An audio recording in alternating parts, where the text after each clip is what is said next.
let me come now to this climate too, about how we change the narrative.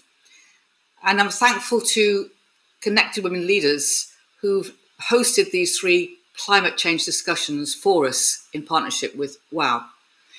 I mean, we are certainly in a climate emergency. We've been asked to know that for a long time. Maybe now enough people are listening. And part of the thing that has been put back to climate activists is how to tell the story in the way that people can really hear it, people can really feel it, and people can understand that actually this isn't just about science or logistics or statistics. It's about real things happening to real people, and particularly girls, women and their families, the communities that women often lead, support and drive. So this session is going to feature storytellers from the Climate Story Lab, which is an initiative that brought together storytellers and community organisers, scientists and political strategists, faith leaders and cultural organisers, in order to catalyse that idea of how do you tell the story in a way that we all can respond to and hear.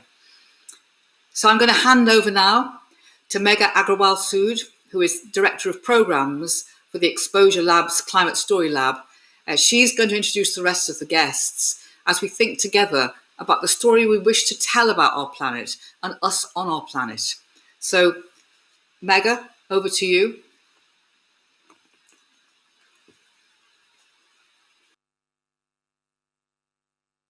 Hi, I am Megha Sood, and I am with my colleague Mona. We are with Exposure Labs, the film and impact production company behind the award-winning climate films Chasing Ice and Chasing Coral. At Exposure Labs, we believe in the power of storytelling to accelerate climate action. We believe climate storytelling is so vital. So many areas need attention and focus in the climate crisis, from research to ecosystem protection to energy innovation. But we see storytelling as a pretty essential component of all of it, right? Yes, exactly, Mona. This was true before the global pandemic, and we believe it's especially true now. Storytellers play a crucial role in shaping how we as society understand the crises of our time and their solutions. Storytelling is how we create shared meaning. Right. And the way we see it, culture is the dimension where the battle for the relative importance of climate change, compared to all of the other priorities, has to be fought and won. But as storytellers, frankly, we've struggled to keep climate change at the forefront. Firstly, it hasn't been a concern for the majority of artists and creatives. Climate storytelling has been a minority pursuit. And secondly, for those of us that are tackling it, maybe we need to take a critical look at the way we've been going about it. Yeah, so last year we got together with our good friends and mentors at the Doc Society to take a look at some popular narratives around climate change and eco-destruction. We want to share with you some of the stories that we were looking at. So we're going to share our screen for a moment. So these stories, some really wonderful stories that both us and our peers have been involved in. As we took a look at them, we realized that there was an over-amplification of trusted messengers who were white men from the global north. Where were everyone else's stories? And many of these films fall into the repetitive emotional journey of fear, fear, fear, hope, or just fear, and then maybe a little more fear. And the language that's used is hyper-masculine, technocratic, and jargon-filled. We had to ask, what are the consequences for everyone of leaving out women and girls, their perspectives, their priorities and solutions out of the narrative? As filmmaker Michael Prima says, we need a biodiversity of storytelling as diverse as the ecosystem we seek to save. That is what it's going to take. So together with Doc Society, we launched the Climate Story Lab, an initiative that brings together storytellers across all mediums, from documentaries to podcasts to poetry and magazines, and mix them up with a heady brew of climate scientists, political strategists, comedians, faith leaders, and grassroots organizers. It's a highly interdisciplinary approach. So we've done 2 of these labs so far. The first in New York last summer, and we were in the process of running the Climate Story Lab in the UK just as the spread of COVID-19 was starting to escalate around us. To give you a better picture of what happened at the Climate Story Lab, we want to share with you a short video that was captured during our first lab in New York last summer.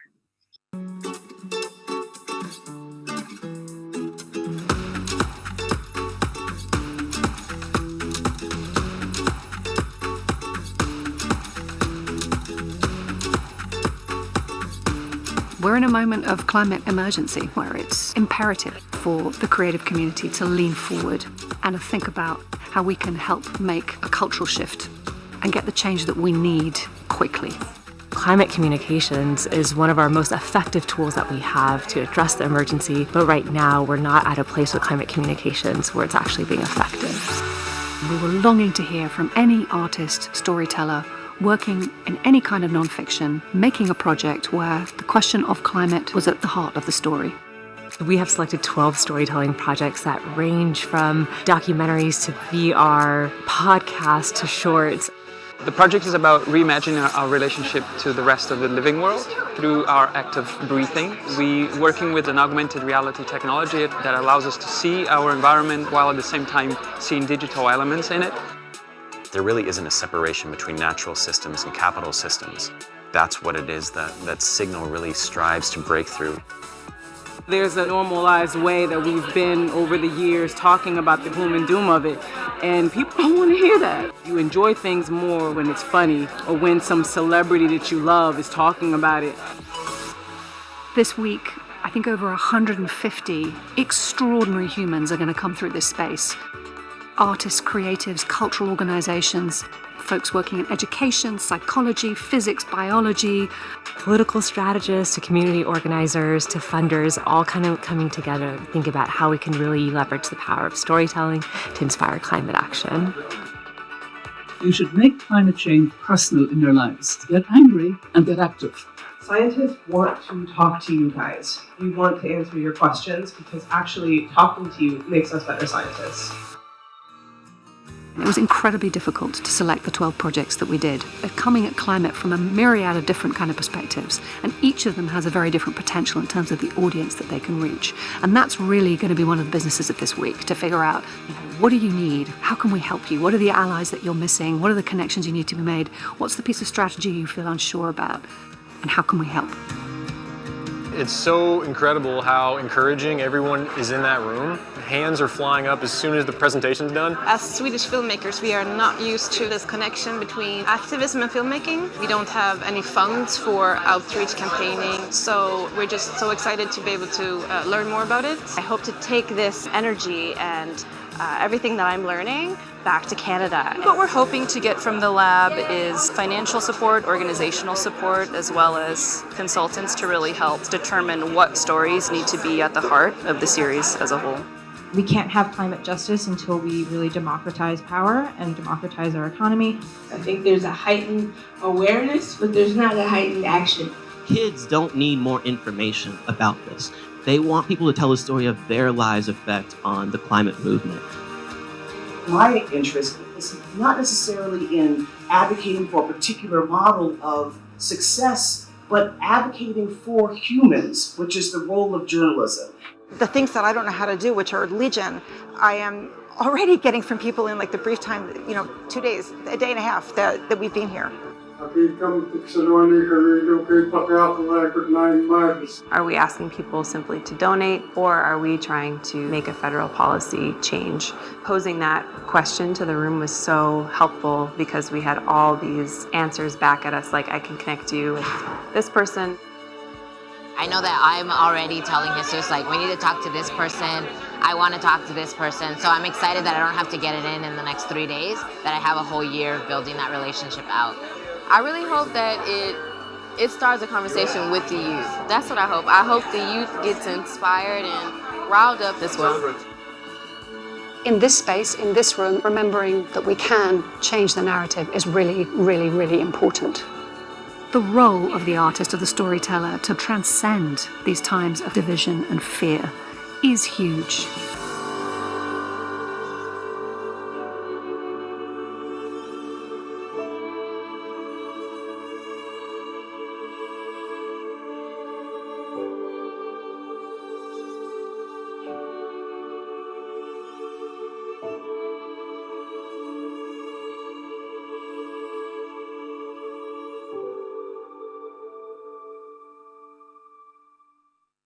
Now that you've gotten a snapshot of the Climate Story Lab, we want to share with you a key few takeaways from our community that honestly continue to challenge us and shape the way that we approach our own work.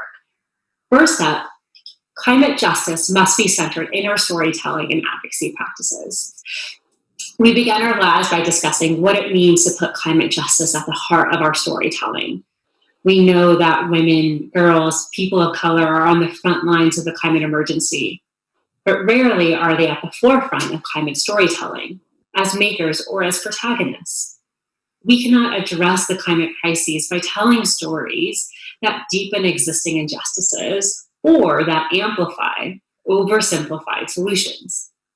The Climate Story Lab is an effort for a community of practitioners and storytellers to critically ask ourselves, who is telling the story? How is the story being told? Who is funding it? And how does that story get shared? Next, let's move beyond fear and hope. Now, we aren't great fans of the fear approach. It gets people's attention, sure, but scare stories about the overwhelming scale of the task ahead can lead to inaction and paralysis. Also, studies are warning us that the public already feels pretty terrible when they think about the climate. Top associations include helplessness, sadness, anger, and anxiety. Now, others have argued for all climate storytelling to be based in hope, but hope can feel avoidant of the realities we face. Isn't it just the other side of the coin from fear? So why have we accepted such a binary choice in the first place? Where's the joy, the courage, the curiosity? And where are the operas, the romances, and the comedies? And why are they all missing from climate stories? Also, why is the climate always missing from these other stories? Climate is the context that these stories exist in. We need to bring in those who have felt left behind. Every Western economy has a big chunk of the population who has seen their fortunes stagnate over the past decade. For some communities, the lack of job opportunities and the lack of agency is multi-generational. Studies like those done by organizations such as More in Common in the UK and France suggest that these communities too are aware and concerned about the climate and about threats to wildlife and wild places. They also see the opportunity for jobs in the green transition. But they feel excluded from the climate movement. They don't see anyone with their background, experiences, and values speaking for it. They don't relate to the young activists who've taken to the streets. They often feel patronized by politicians and climate activists. And so they've disengaged. Our challenge is to connect with these communities with respect and bring their perspectives and priorities into the climate conversation. We can't have a Green New Deal without them. And why would we want to? Next, we must disarm misinformation. As climate storytellers, we're not alone on the playing field. Those that wish to keep the status quo as it is have been pouring finance into misinformation about the climate for decades. The creation of conspiracy theories is a very well-resourced shadow industry. When the horrifying Australian wildfires made it seem that a wake-up call was inevitable, stories were manufactured and spread online, claiming that the fires had been made worse by green policies, even lit by eco-arsonists. They weren't true, but they spread like wildfire. We can't fight it with a list of facts and statistics. You gotta fight fire with fire. The thing about conspiracy theories, though, is that they appeal to our sense that the world is more magical and mysterious than it seems. And we have a way to combat that. It leads us to our last takeaway for today. Now is the moment to create future visions of just solutions. Alex O'Keefe, who participated in the US lab and is also part of the Sunrise movement, so poignantly shared, utopian visioning has to be the progressive left's answer to the conspiracy theories of the right. Distributive storytelling that moves on deep desires instead of paranoia. What he so beautifully captures is that we cannot fight the swell of misinformation with technocratic language. What we need is love, inclusivity, and positivity, tangible manifestations of the potential of just solutions. And we're already starting to see that come out of the Climate Story Lab cohorts. We need artists to create more of these visions, funders to support the creation of these narratives, and distributors to amplify these stories to the mainstream. People ask us all the time, what's the next big climate film? And we say, actually, it's 1,000 small films. We need an explosive range of stories that resonates with different audiences, telling different truths. Today, we want to give you a taste of the richness coming out of the Climate Story Lab. Absolutely. We are so excited to share the works of 3 incredible storytellers. Each storyteller has taken their own unique approach to reach new voices in the climate movement and inspire action. So first up, we have Selina Nwulu. Selina is a writer and leader within the civic sector in London, working across social and climate justice. She's also a former Young Poet Laureate in London as has performed internationally. Selina's 6-part poetry series, Loneliness, a Climate Change Story, considers loneliness as a point of entry into climate change.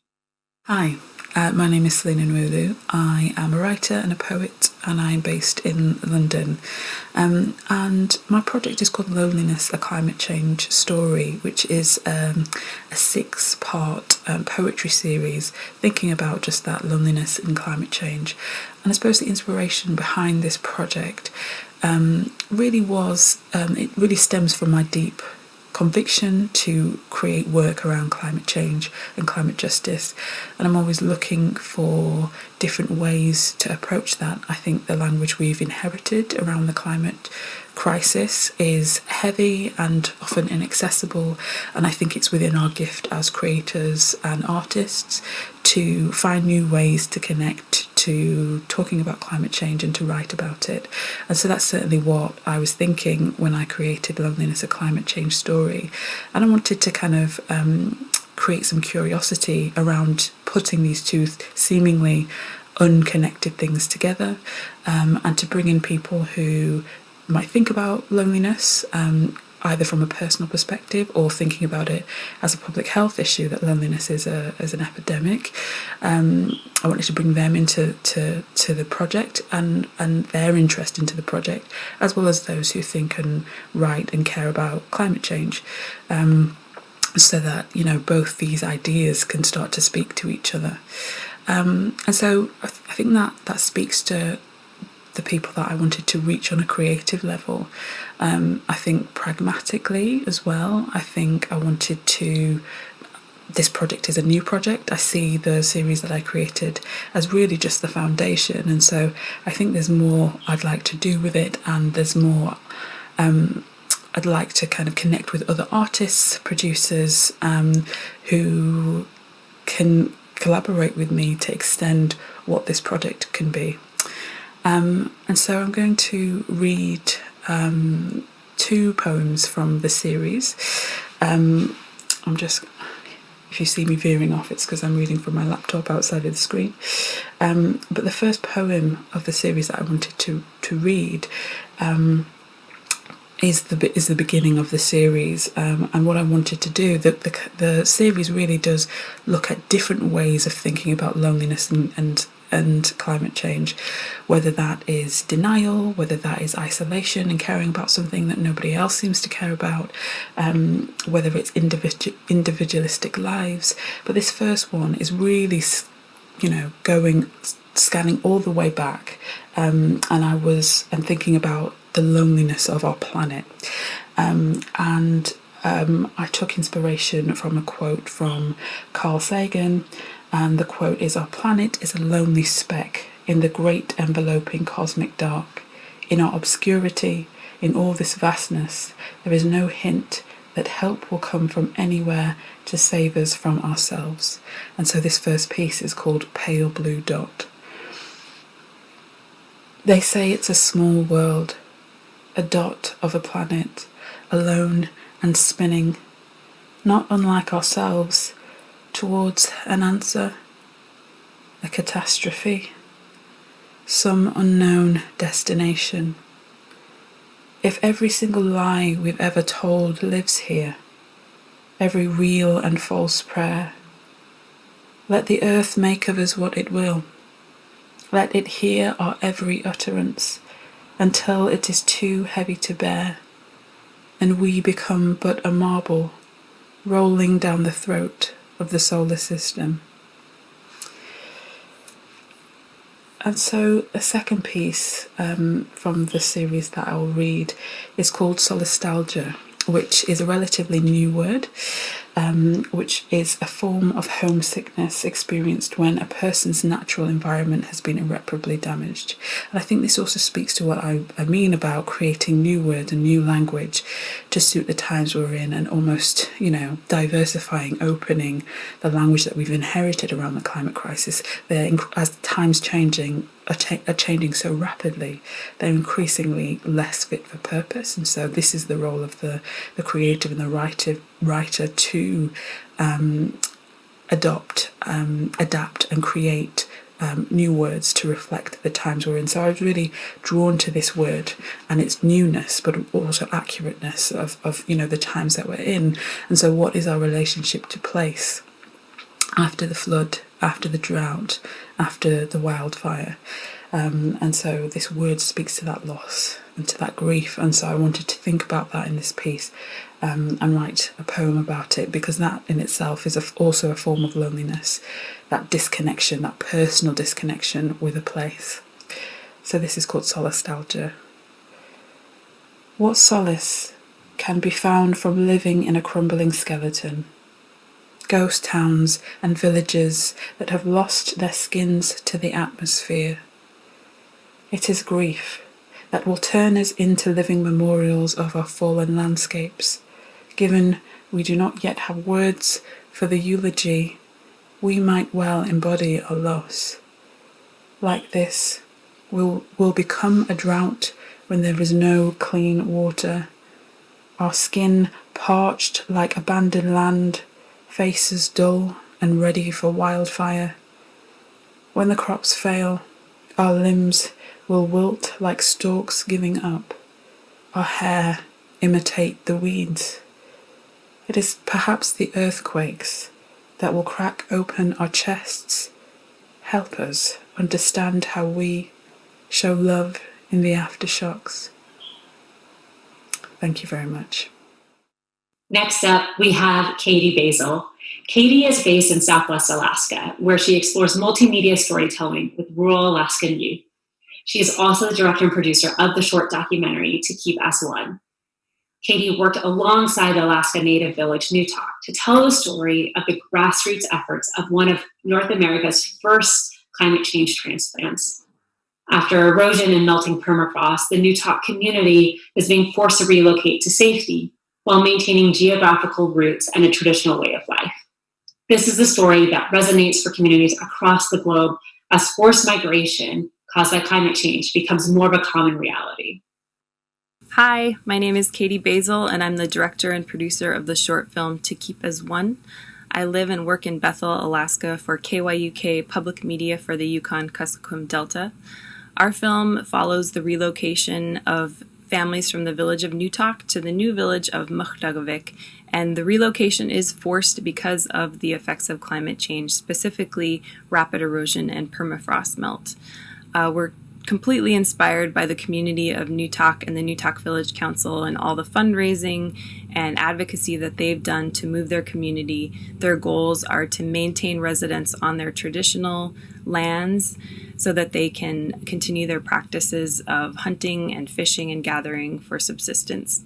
This is an indigenous Alaska Native community, Yupik specifically, and our goal is to raise awareness about the climate change crisis on a broad level, but also specifically to raise awareness of the lack of federal funding in the United States for communities that are forced to relocate because of climate change.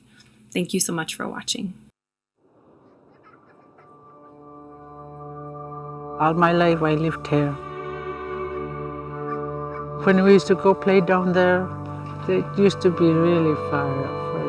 Like maybe an hour and a half walk.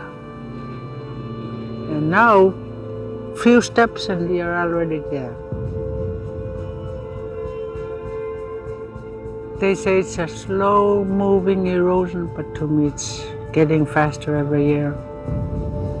This relocation effort is estimated between 150 million to 250 million plus. There are 6 other villages right behind Newtok that are fighting for the same exact reasons. It is so hard to get that type of funding.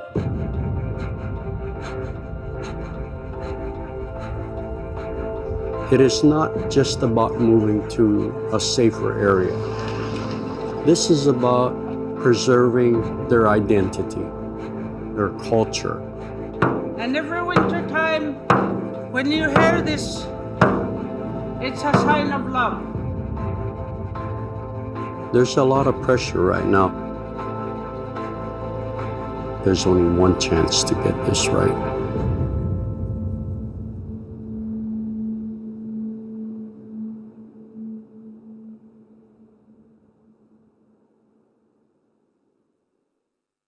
To watch the short To Keep as One, visit www.relocatenewtalk.org. Now, the final project we'd love to share with you today is from Tanya Noushka. Tanya is based in London and has a background in film and music video production. She's also the director of The World Is Yours, which is a short film that examines climate change from the perspectives of Black and Brown people in Britain and highlights how the actions of Western countries are negatively affecting familial homes all over the world. The film was released in the UK right ahead of the general election in 2019 as an effort to encourage people of color to vote. Hello, my name's Tanya Noushka. I'm the director of the film The World Is Yours. The film was actually shot in Peckham, a lot of it, but the footage includes archive from across the world and people's personal photographs of their families, which we kind of cobbled together from places like Nigeria, Sudan, and Zimbabwe. We were inspired to put this project together as a team of people of colour creatives. We had sort of 4 days basically and a brief from a charity to try and encourage people to register to vote. And Louis, who actually supplied the music and is the composer of it, is very, very into sort of climate change and environmental issues.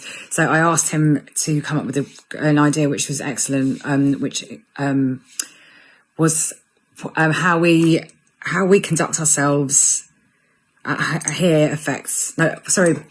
How we conduct ourselves in other countries affects here. So hence being The World Is Yours and ours. So yours being the next generation, ours being the global community, and ours also sort of encapsulating diaspora communities and being sort of having sort of intersectionality and multifaceted identities, which we have increasingly as children of diaspora. We're hoping to reach everyone with it, really. I know it'd be good to be specific about it, but it really is a problem that affects everybody. So, yes. Why should we care about climate change? You may think that we can't do anything as individuals when 71% of carbon emissions are caused by multinational companies and countries. But best believe we live in one of those countries, and it's our relatives, the places around the world that we are proud to come from, that are on the front line of climate change. One time for your mind, two time if you're moving slow. Dominica is known as the nature island, rainforests the whole way through. Hurricane Maria, which hit a couple of years ago, it was the strongest to ever make landfall. And it just tore straight through the middle of the island. People were like sheltering in their homes, hearing things smash through the windows, roof gone off, rain coming through. Everyone thought that they were going to die on that night. But even a year after, it was imminent food crisis. You couldn't get mangoes. And this is like one of the main exports. This is what is a lot of people's livelihood. From Dominica to London, from the nature island where volcanoes raise the highest safe asylum. My uncle had a farm in Ethiopia, and the farming out there, so they've had to change their crops all the time. It was too hot for the vegetables really to grow and costed him a lot of money. I guess the first thing he was growing was onions. And then when he actually stopped doing onions, he had to learn all new techniques just to do another vegetable. As British kids, we are negatively affecting where we're from, how we live, how we conduct ourselves, whether we vote, will and does affect the world. Because these places that are burning, these places that are flooding, These places that haven't had a drop of rain to grow crops, these places are where we are from. It's just a fact. If nature suffers, people suffer. Because this delicate planet is the only one we've got. There are no borders when it comes to climate change. Nigeria, where I'm from, every now and again it gets flooded. And if your family are from a place where land level is quite low, you're going to get affected by it even more. We're going to take action against climate change. We should definitely register to vote. That's a moral obligation. Sudan, Khartoum, the capital, has literally been classified as like one of the hottest cities in the world. Literally, people can't even work in the day. They genuinely cannot work in the day. It's affecting, I guess, their income, it's affecting the government's economy. Sometimes you do feel hopeless because you think, oh, I can't do anything, but there is things that you can do. Back home, we have this saying that if you help one person, you pretty much are helping mankind.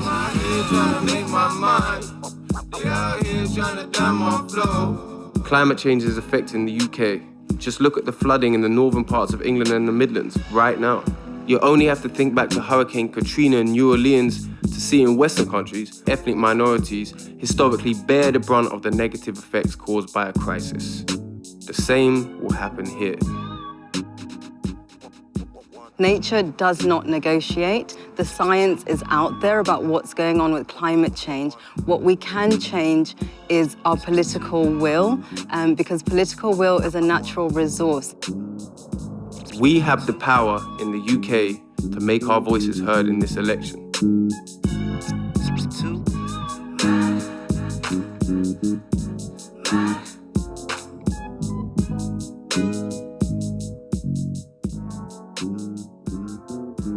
Register to vote online before the 26th of November and make your voice heard on climate change.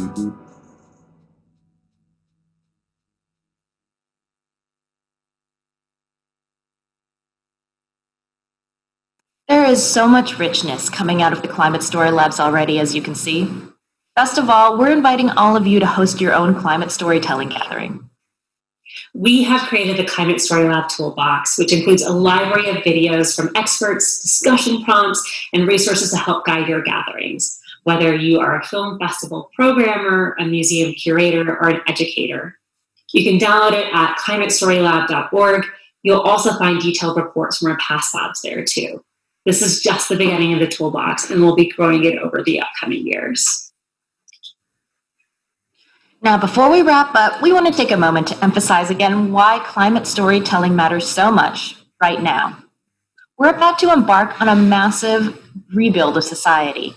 Everything that we were told before the pandemic that wasn't possible no longer stands true. We now have permission to dream bigger. We have to.